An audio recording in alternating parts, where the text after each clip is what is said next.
Hello movie lovers and welcome to our channel Vertigate. Power star Pawan Kalyan గారి most awaited movie OG ఈ Thursday అంటే September 25 release అవుతుంది. ఆ movie కోసం ఫ్యాన్సే కాదు ఈవెన్ సెలబ్రిటీస్ కూడా వెయిట్ చేస్తున్నామని చెప్తున్నారు.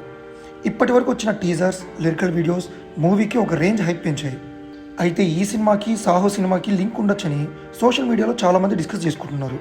అయితే వాళ్ళు అలా డిస్కస్ చేసుకోవడానికి కూడా ఒక రీజన్ ఉంది. అదే డైరెక్టర్ సుజీత్. ఈ రెండు సినిమాలకి ఈయనే డైరెక్టర్ అవ్వడం అండ్ సాహోలో వర్క్ చేసిన ఏ ఆర్టిస్ట్ కూడా ఓజీలో వర్క్ చేయలేదు. మీరు గమనించారంటే సుజీత్ ప్రీవియస్ మూవీ అయిన సాహో నుంచి ఒక్కరంటే ఒక్కరిని కూడా ఈ సినిమాలో క్యాస్ట్ చేయలేదు. మేబీ ఏదైనా ఒక క్యారెక్టర్ని ఇంట్రడ్యూస్ చేసి ఈ రెండు సినిమాలకి లింక్ చేయొచ్చు కూడా.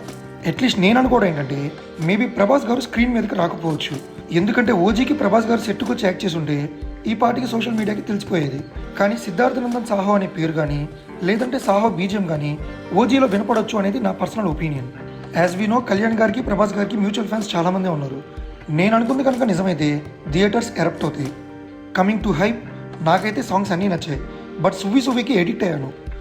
సోషల్ మీడియాలో హీరో ఇంట్రడక్షన్ గురించి, ఇంటర్వెల్ బ్లాక్ గురించి, సెకండ్ హాఫ్లో కటన్ ఆఫ్ ఫైట్ గురించి రకరకాలుగా మాట్లాడుకుంటున్నారు. చూద్దాం, ఆ హైప్ అంతా రియల్ అవ్వాలని ఎక్స్పెక్ట్ చేస్తున్నాను. మూవీలో మెయిన్ లీడ్స్గా ఇమ్రాన్ హష్మి, అర్జున్ దాస్, ప్రకాష్ రాజ్ గారు, శ్రియారెడ్డి, ప్రియాంక మోహన్ అని ప్రొజెక్ట్ చేశారు. ఎవరి క్యారెక్టర్లో వాళ్ళకి ఇంపార్టెన్స్ ఇచ్చుంటే తర్వాత ఆడియన్స్ డిసప్పాయింట్ అవ్వకుండా ఉంటారు. ఈ సినిమాకి screen play, background music, elevations అన్నీ కుదిరి ఒక్క హిట్. పవన్ కళ్యాణ్ గారికి ఒక్క ప్రాపర్ హిట్ వస్తే సుజీత్ని ఎప్పటికీ మర్చిపోరు ఫ్యాన్స్. నేను సినిమాని తమిళనాడులో తెలుగులో చూడబోతున్నాను. మీరు ఎక్కడ చూడబోతున్నారు కామెంట్ చేయండి. నెక్స్ట్ ఓజీ రివ్యూలో కలుద్దాం. Thanks for watching. Signing off వర్టిగేట్.